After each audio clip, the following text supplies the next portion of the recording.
কখনো ভেবেছো কেন কষ্ট আমাদের জীবন থেকে যায় না? কেন কষ্ট আমাদের ভেঙে দেয়, কিন্তু ভেঙে যাওয়াই আমাদের শক্তি তৈরি করে? যে মানুষ কষ্ট দেখেনি সে কখনো নিজের সীমা চিনতে পারে না। কষ্ট মানুষকে ভাঙে না, কষ্ট মানুষকে গড়ে তোলে। আজ তোমার জীবনেও আঘাত আছে, ব্যর্থতা আছে, অবহেলা আছে। এইগুলো তোমাকে শেষ করতে আসেনি, এইগুলো তোমাকে প্রস্তুত করতে এসেছে। আজ তুমি ক্লান্ত, আজ তুমি হতাশ, কিন্তু এই ক্লান্তির মধ্যেই তোমার ভবিষ্যৎ লুকিয়ে আছে।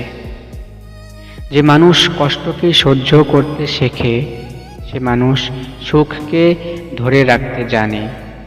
আজ তোমার চোখের পানি পড়ুক, কিন্তু বিশ্বাস হারিও না।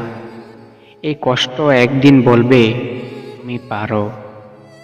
মনে রেখো, প্রতিটি ব্যর্থতা তোমাকে আরো শক্তিশালী করছে, প্রতিটি চ্যালেঞ্জ তোমার আত্মবিশ্বাস গড়ছে।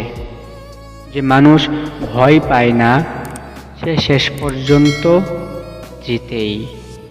ভিডিওটা শর্ট করে বানানোর উদ্দেশ্য হচ্ছে তোমরা যেন সম্পূর্ণ ভিডিওটি বুঝতে পারো।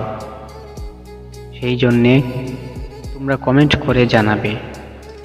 এমন আরও ভিডিও পাওয়ার জন্য চ্যানেলটি সাবস্ক্রাইব করে আমাদের বন্ধু হয়ে পাশে থেকো।